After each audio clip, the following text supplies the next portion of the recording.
으로 살아가는 행복이라는 제목으로 고린도서 5장 11절에 19절 말씀을 가지고 하나님 말씀을 증거하겠습니다. 할렐루야.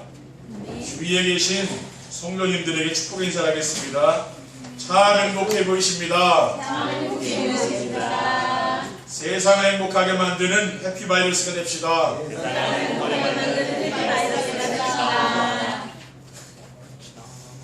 오늘은 9월 마지막 주일입니다. 9월 한 달 동안 하나님은 우리에게 작품이란 말씀을 주셨습니다. 첫 주일에는 날마다 작품을 전달하는 행복이란 말씀을 주셨고, 둘째 주일에는 현장에서 작품이 전달되는 행복이란 말씀을 주셨으며, 셋째 주일에는 후대에게 작품이 전달되는 행복을, 그리고 지난 주일에는 인생의 작품으로 전달되는 행복이라는 말씀을 주셨습니다. 이러한 말씀을 따라 순종하며 살았더니 우리 인생이 어떻게 되었습니까? 명품 인생이 되는 것을 보게 된 것이죠. 아멘. 그리고 오늘 본문 17절에 보면은 누구든지 그리스도 예수 안에 있으면 새로운 피조물이라 이전 것은 지나갔으니 뭐라 새 것이 되었더라고 말씀이 생각나면서 말씀의 제목이 떠올랐는데, 그것이 바로 인생이 명품으로 살아가는 그런 행복입니다. 정말 우리가 하나님께서 주시는 강단 말씀을 따라 살면 명품 인생이 될 줄 믿습니다. 아멘. 첫 번째, 인생을 명품으로 살아가는 행복이란 무엇입니까? 날마다 임마누엘의 축복을 누리며 사는 것입니다. 명품이란 무엇입니까? 작가가 보고 만족하며 보람을 느낄 수 있는 작품이죠. 그러므로 인생을 명품으로 살아간다는 것은 우리를 창조하신 하나님이 보시고 만족해 하시며 보람을 느끼는 삶이라고 할 수가 있습니다. 날마다 하나님이 우리와 함께 하시는 임마누엘의 축복을 누리는 것이 내적인 축복이라면은, 작품이 전달되는 행복은 다른 사람들에게 드러나 보여주는 축복이죠. 날마다 순종하려는 마음으로 말씀을 듣고 하나님이 주신 언약 미션 비전을 찾아 정리하고 전달하는 생활을 했더니 언제부턴가 나도 모르는 사이에 세상에 부러운 사람도 없고 또 두려운 것도 없는 그런 행복한 인생을 살아가게 된 것입니다. 그리고 우리는 무엇을 하면 됩니까? 혼자 있을 때 정시배를 듣는 거. 정시배가 뭐라 했습니까? 강단의 말씀을 매일매일 듣는 거죠. 그러면은 의디의 축복을 드린다는 거, 하나님이 나와 함께하는 축복을 드리는 거예요. 그리고 우리가 교회에서 성도들을 만나면은 우리가 예배 마치면 말씀 포럼하지 않습니까? 성도들과 늘 말씀 포럼하게 되면은 하나님이 우리와 함께하는 임마누엘의 축복을 누린다는 거예요. 그리고 모든 일과 사건 속에서 하나님의 계획이 보이는 거죠. 그러면서 원내스의 축복을 누리게 됩니다. 로마서 8장 28절에 우리가 알거니와 하나님을 사랑하는 자 곧 그의 뜻대로 부르심을 입은 자들에게는 모든 것이 합력하여 선을 이룬다 그랬습니다. 그래서 나는 우리 성도님들과 저를 알고 있는 모든 사람들이 제가 누리는 이 축복을 함께 드리는 마음으로 기도하면서 말씀을 전하고 있습니다. 저는 임마누엘의 축복을 누리기 전에 어떻게 신앙생활을 했냐면은 내가 열심히 하나님과 교회를 위해서 무엇을 해야 된다는 그러한 생각을 했었어요. 그런데 실제로 하나님과 교회를 위해서 제가 특별히 하는 게 별로 없더라고요. 그래서 마음이 평안하지 않고 거룩한 부담을 가지고 힘들게 살았는데, 복음을 깨닫고 나니까 하나님이 나와 함께하는 임마누엘의 축복을 누리게 된 거죠. 그러니까 너무 제 마음이 평안하고 행복해서 제 모든 것을 드려도 아깝지 않겠다, 이런 생각을 이제 하게 되었습니다. 그리고 현장에서 임마누엘의 축복을 누리며 사는 것입니다. 사도행 16장 31절에 보면은 주 예수를 믿으라 그리하면 너와 내 집이 구원을 받으리라고 했습니다. 우리가 정말 예수 그리스도를 바르게 알고 믿으면은 내가 받은 구원이 어디에 전달됩니까? 우리의 가정에 전달되죠. 그리고 내 마음속에 이루어진 하나님 나라가 우리 가족들에게 전달되는 거죠.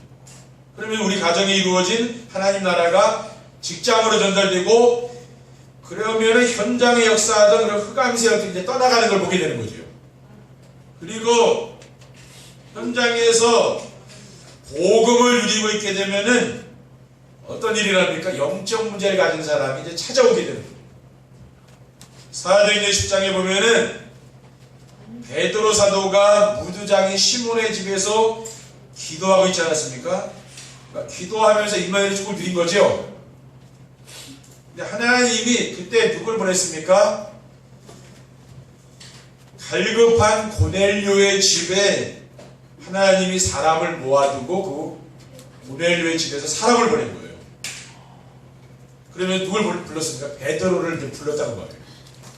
그리고 현장에서 복음을 전하면은 운명에 묶여있는 사람이 해방되는 것입니다. 사도행전 3장 1절 10절에 보면은 베드로와 요한이 기도하러 가다가 누굴 보았습니까? 성전 미문에 앉아서 구걸하던 안진뱅이를 보았잖아요. 나셀에 예수 그리스도 일어나 걸으라고 하니까 그 안진뱅이가 뛰어서서 걸으며 하나님을 찬송하지 않았습니까? 이런 일이 이제 일어나는 거죠. 현장에서. 그리고 현장에서 우리가 복음 누리고자 하면 어떻게 됩니까? 준비된 제자를 하나님이 만나게 해주는 거죠. 사도행전 8장에 보면은 빌립 집사가 사마리아 성에 들어가 복음을 전하니까 그 성에 큰 기쁨이 있었다 그랬어요. 그 후에 주의 사자가 빌립을 광야로 인도해갔습니다. 그래서 광야가 사람도 아무도 없는 곳이잖아요.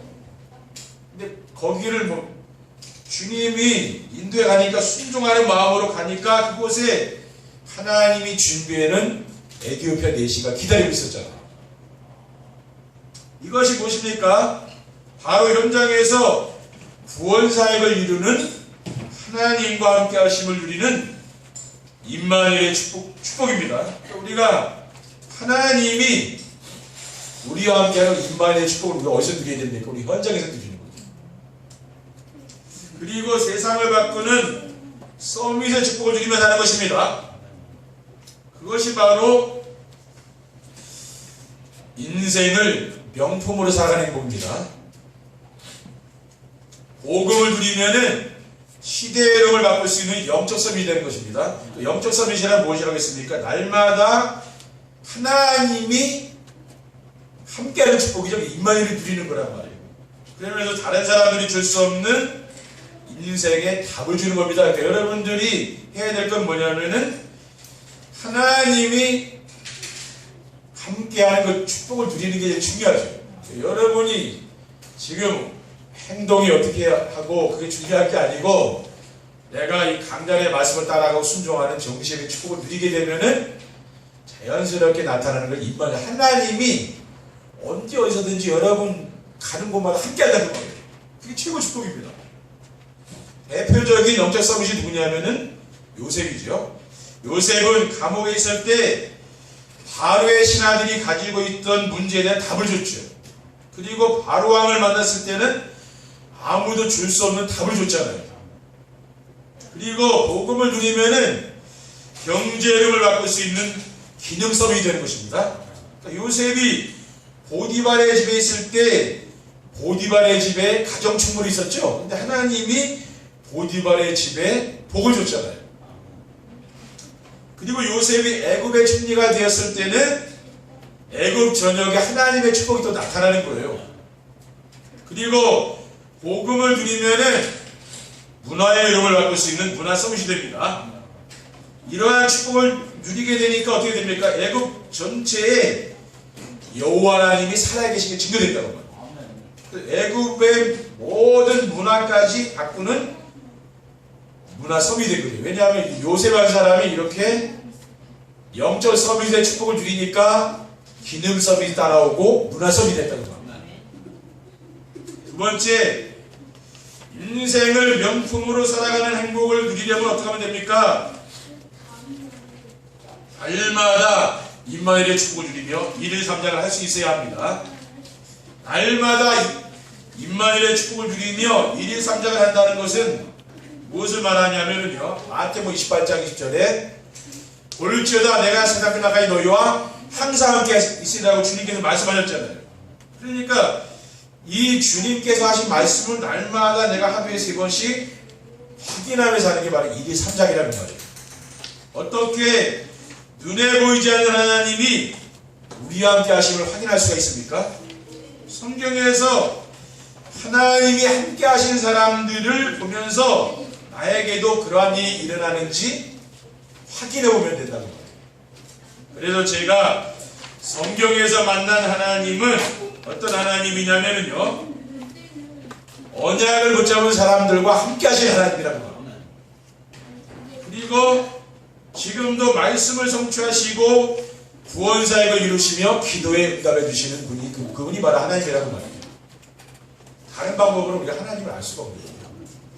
그래서 아침에 일찍 일어나서 정시예배를 드리며 언약과 미션과 비전을 찾아 기록하는 것입니다. 그래서 저는 새벽 예배를 마치고 오늘의 언약을 우리 성도들에게 전달하고 있습니다. 그리고 낮에는 현장에서 붙잡은 언약과 미션과 비전이 성취되는 걸 찾아서 성도들이 실천할 수 있는 미션을 전달하는 것이죠. 그리고 밤에는 삶 속에서 언약과 미션과 비전이 성취된 것으로 감사 기도를 하면 되고 기도문을 만들어서 지금 전달하고 있는 것입니다. 여러분이 그 말씀을 붙잡고 사시게 되면 뭡니까? 하나님이 나와 함께하는 그 축복을 누리게 된다는 거예요. 근데 그 축복이 뭡니까? 우리 인생을 명품으로 만들어준다는 말이죠. 명품 인생이 되는 거예요. 그렇게 보면 어떻게 됩니까? 24시 기도가 되는 거죠. 그러면서 전에 경험하지 못한 임마누엘과 행복을 체험하게 되는 것입니다. 그리고 현장에서 하나님이 함께 하시는 현장 3작의 축복을 누려야 됩니다. 현장 3작은 1일 3작이 되어야만 가능하다는 거예요. 그래서 현장 3작은 가정이나 직장이나 교회 어디에서든지 우리와 함께 하시는 하나님을 찾아 누리는 것을 말합니다. 날마다 임마누엘의 축복을 누리면은 현장에서 만나는 사람들이 가지고 있는 문제가 보이는 거죠. 그리고 그리스도로 답을 줄 수 있는 거예요. 현장에서 복음으로 임마누엘의 축복과 하나님의 나라를 누리며 답을 주는 영적 서밋이 되면은 하나님께서 유일성의 축복으로 기능 서밋과 재창조의 능력으로 문화 서밋이 되도록 해주시는데 이것이 바로 현장 3장이라는 겁니다. 그러면 우리가 겉으로 볼 때는 세상 사람들이요 아무 문제가 없는 것처럼 보이잖아요. 근데 자세히 들여다보면은 어떠냐면은요, 자신이 해결할 수 없는 영적 문제를 다 가지고 있다는 말이에요. 그래서 로마서 3장 23절에 뭐라고 했습니까? 모든 사람이 죄를 범했음에 하나님의 영광이 있는 못했다. 그 말은 뭐예요? 모든 사람은 영적 문제가 있다. 그 말이 그렇죠. 여러분이 겉으로 볼 때는 아유 존경스럽고 훌륭하잖아요. 근데 여러분이 진짜 가까이 지내보라니 그게 그렇지 않다는 말이에요. 왜 그래요? 영적 문제가 있어서 그런 거예요. 저는 영적 문제 없겠습니까? 그렇죠? 모든 사람은 오직 복음으로만 벗어날 수 있는 자기중심, 물질중심, 성공중심이란 사탄의 함자고 올무와 틀에 갇혀 있는 거죠. 그러므로 현장에서 이러한 사람들에게 복음으로 답을 주는 영적 서밋이 되면 되는 겁니다. 그리고 현장에서 유일성의 축복을 받아서 기능 서밋이 되어야 되고요. 또 현장에서 재창조의 능력으로 문화 서밋이 되어야 되는 것이죠. 다윗은 아버지의 양을 치면서 임마누엘의 축복을 누린 사람 아닙니까? 시편 23편 1절에 뭐라고 했습니까? 여호와는 나의 목자시니 내가 부족함이 없으리로다. 지금 다윗의 시를 쓸 때는 사울 왕에게 쫓겨다니면 지금 곧 죽을 것 같은 그 위기 상황이라. 인생 살다 보면 그럼 위기가 오잖아요. 그렇죠. 때로는. 근데 그때 여호와는 나의 목자신 내가 부족함이 없다 고백한 거예요. 그리고 시편 23편 4절에 보면은 내가 사망의 음침한 골짜기를 다닐지라도 해를 두려워하지 않을 것은 주께서 나와 함께 하심이라. 주의 지팡이의 막대기가 나를 안위하시나이다. 사울 왕에게 쫓겨서 곧 지금 천국 갈 것 같은데 뭡니까? 그게 아니에요. 하나님이 그 속에서 함께하는 걸 그걸 발견하는 거죠. 여러분 어떤 일을 만납니까? 그 속에 하나님이 함께 계시다는 걸 여러분 잊어버리면 안 됩니다. 하나님이 지금 함께 하시면서 지금 인도에 가구나 이렇게 늘 깨달으셔야 됩니다. 과거에 여러분이 손해를 봤습니까? 그래도요 재산상의 손해를 봤더라도 그게 하나님 계획이라는 걸 아셔야 돼요. 그게 하나님이 여러분 인생 사는데 유익하기 때문에 그렇게 했다는 걸 아셔야 돼요. 만약에 그게 잘 됐으면 뭡니까? 여러분 다른 길로 갈 수도 있고 그건 아무도 모르는 거 그렇죠? 하나님 안 믿을 수도 있잖아요. 너무 내가 잘 나가가지고 그러니까 하나님 그렇게 할 수도 있다 그 말이에요.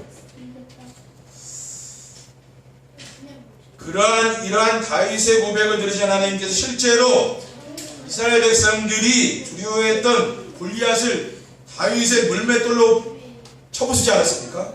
그리고 재창조의 능력으로 목동 다윗을 이스라엘의 최고의 왕인으로 하나님이 만드셨잖아요. 그리고 이 다윗은 명품 인생이 될 거란 말하자면 그렇죠. 그리고 산업에 하나님이 함께 하시는 업의 삼작의 축복을 누려야 됩니다. 업의 삼작은 현장 삼작의 은혜입니다. 업의 삼작은 자신이 하는 일에서 오직과 유일성과 재창조를 찾아 누리는 것입니다. 저는 목회를 하기 때문에 어떻게 하면은 이 목회 현장에서 이 교회에서요 생명운동이 일어나고 또 숨겨진 제자를 찾아서 하나님의 나라를 확장시킬까 그런 생각을 주로 하지 않습니까? 그렇죠? 그러니까 하나님이 저에게 주신 응답이 뭐냐면 전도자의 삶과 행복에 대한 메시지를 주신 거예요. 그래서 저는 매주일 행복과 전도자의 삶을 전하는 목사가 된 거죠. 그것도 유일한 축복 아닙니까? 그렇죠? 그리고 우리는 뭡니까? 성도의 삶 속에서 생명운동이 일어나고 숨겨진 제자가 일어나고 하나님 나라가 확산되어 있는 축복을 누리면서 사는 것 이게 우리가 앞으로 해야 될 일이잖아요. 그렇죠? 그래서 우리는 여러분이 직업과 산업을 통해서 뭐가 있어야 되느냐? 생명운동이 일어나면 된다고 말이야. 그리고 업의 현장에서 뭐가 됩니까? 숨겨진 제자가 보여야 되는 거야. 그 속에 또 하나님 제자를 보내잖아요. 그렇죠? 우리 또 일만 하고 돈만 버는 게 아니라 그곳에 보면 하나님이 예비된 사람을 만나게 된다고 말이야. 그러면서 업의 현장에서 치유의 역사가 일어나야 됩니다. 왜냐? 지금 많은 사람들이 산업이 병들어 있고 또 많은 사람들이 지금 영적 문제로 지금 병들어 있는 사람이 많이 있잖아요. 그렇죠? 그런 사람들은 뭡니까? 여러분의 그 업을 통해서 치유하는 그런 치유사역들이 일어나야 되는 거예요. 그래서 성도들의 삶 속에서 강단의 말씀이 성취되고 기도응답과 구원의 역사가 일어나는 축복을 누려야 되는 것입니다. 그러므로 우리가 날마다 임마누엘의 축복을 누리며 일일 삼작을 하게 되면은 현장 삼작과 업의 삼작은 따라오는 것입니다. 여러분들이 그래서 어렵게 생각하지 마시고 강단의 말씀을 매일매일 따라가는 정시회를 하다 보면은 이게 딱 마음에 딱 담긴다니까요. 그렇죠? 세 번째 결론입니다. 인생을 명품으로 살아가는 행복을 누리면 어떻게 됩니까? 현장에 없으면 안 되는 절대 필요한 사람이 됩니다. 세상 사람들 우리는 세 가지 부류로다가 나눠볼 수가 있죠. 있으면 안 될 사람, 있으나만 하는 사람, 없으면 안 되는 사람 이렇게 있지 않습니까? 여러분은 이러한 질문을 하면은 나는 어떤 사람이라고 생각하십니까? 직장이나 교회에서 자신을 어떤 부류의 사람이라고 생각하십니까? 있으나마나한 사람입니까? 아니면은 없으면 안 되는 사람입니까? 주변 사람들이 싫어하는 사람입니까? 아니면은 없으면 안 되는 꼭 필요한 사람입니까? 그러니까 날마다 우리 성도님들께서 하나님이 함께하는 임마누엘의 축복을 누리는 게 제일 중요하다고 했죠. 그렇게 되면은 주변 사람들에게 인생의 답을 주는 명품 인생을 살게 되는 거예요. 그러면은 현장에 없으면 안 되는 절대 필요한 사람. 왜냐? 현장에 지금 문제는 많이 있지만 답이 없잖아요. 그 답을 주는 사람이 이제 필요한 거 아닙니까? 그렇죠? 그리고 세상 모든 사람이 부러워하는 사람으로 남게 됩니다. 사람들이 자녀들에게 존경받는 사람이 되라고 가르치죠. 그런데 존경받는 자녀를 둔 부모는 많지 않습니까? 많지 않습니다. 왜 그렇습니까? 존경받는 사람의 삶을 보여주지 못했잖아요. 우리 후대들한테. 그렇죠? 어떤 사람이 존경받는 사람인지 잘 모른다는 말이에요. 그래서 저는 우리 자녀들과 우리 성도들이 존경받는 사람보다는 부러워하는 사람이 되라고 말씀을 드리고 싶습니다. 세상 사람들이 여러분을 볼 때 부러워하는 사람이 되라고 말이에요. 왜냐하면은 사람들이 부러워하는 사람은 존경받는 사람이 아니고 행복하게 사는 사람이기 때문입니다. 그렇죠? 다 사람들 행복하게 살길 원하잖아요. 우리 성도들이 지금처럼 강단 말씀을 따라 살면은 모든 사람이 부러워하는 행복한 명품 인생이 될 줄 믿습니다. 또 여러분이 이 말씀을 따라가시면 자연스럽게 되는 거예요. 그리고 하나님 나라의 상급인 자녀와 제자들이 남게 됩니다. 세상 모든 사람은 죽습니다. 히브리서 9장 2절에 보면은 한 번 죽는 것은 사람에게 정해진 것이 그 후에는 신과 있게 되었잖아요. 그러므로 우리도 이 세상을 떠나는 그날이 올 것입니다. 그때 우리는 뭡니까? 세상에 무엇을 남기고 가야 하겠습니까? 저는 하나님 나라의 상급인 자녀와 제자를 남기고 가야 된다고 생각하고 있습니다. 그렇죠? 다 놓고 가잖아요. 결국은 뭐 제자, 자녀, 제자밖에 뭐 남길 거 있습니까? 우리가 그렇죠? 나머지는 다 뭐 돈이 좋고 그래도 다 놓고 가야 되고 필요 없는 거예요. 그렇죠? 그래서 우리가 하나님의 말씀을 순종하여 인생을 명품으로 살면은 이러한 자녀와 제자가 남을 줄 믿습니다. 여러분 여기에 소망을 가지시고 여러분 인생이 이번 주간에는 명품 인생이 되는 그런 축복을 누리시기를 주님의 이름으로 축원드립니다. 기도하겠습니다. 사랑의 하나님 감사합니다. 오늘 하나님이 주신 이 언약의 말씀을 굳게 붙잡고 우리의 인생이 다른 사람이 부러워할 만한 명품 인생이 되며 세상에 꼭 필요한 인생이 될 수 있도록 인도해 주옵소서. 주 예수 그리스도의 이름으로 기도드립니다. 아멘.